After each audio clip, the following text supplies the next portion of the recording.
Artem Volynets is joining us today here on Proactive London from Chaarat Gold. Hello to you, Artem. Hello, Cassie. Good to see you again. Good to have you back. Always looks so beautiful where you are. Now, plenty to discuss because we've had the hostilities between Armenia and Azerbaijan, of course, and you've been operating as normal. Do you want to maybe explain the situation and where you are now, if you would? Yes, thank you very much. As you have read in the papers, the peace has been brokered by Russia between Armenia and Azerbaijan in regards to the disputed territories of Nagorno-Karabakh, which is actually not in Armenia. So our operations were never under threat. The beautiful scenery behind me is the town of Kapan, which is in the southern Armenia. But obviously, this is a significant conflict that goes back hundreds of years, perhaps, and the recent escalation of hostilities was very unfortunate. Now, this seems to be over for this period, as the Russian peacekeeping force has moved in, and we hear no new casualties or military action reported since then.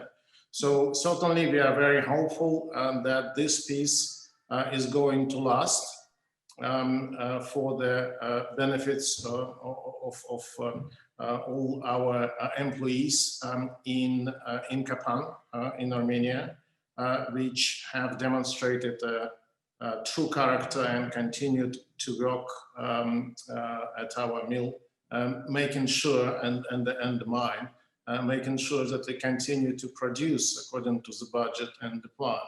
And that type of resilience makes us feel very comfortable that we will continue to operate regardless of the external circumstances, hopefully. But now that we've moved into the peace territory, that certainly should be easier. Kapan continued to perform well operationally. In the third quarter, we achieved roughly just under 9% increase in production from the second quarter, over 15,000 ounces. And we reiterate our guidance for the full year production of 55,000 ounces of gold equivalent. And now that hostilities are over, that gives us further confidence in reiterating this guidance. So hopefully things are back to normal. This has been a challenging year for everyone on this planet. We are fortunate to see that our operations continue to perform normally. We have significant geopolitical events in both countries of our operation, in Armenia, we just mentioned, but also in Kyrgyzstan, where were recently change of power and a relatively peaceful revolution, but nonetheless still a revolution. But things are stabilized as well. We expect ordinary and normal presidential elections in January, which will be followed by the parliamentary elections. So things are stabilizing, and that is good, and we continue to work as normal. Mm-hmm. And in terms of your operation, so you're working as normal. Give us maybe an idea, an inclination as to what your plans are for 2021, because hopefully there'll be less hurdles for all of us. That is very true, and certainly that is our hope as well. We continue to operate under COVID pandemic in both countries, so that is our first priority is health and safety of our employees in both jurisdictions, and we're doing a lot to ensure that the rates of infection are kept low.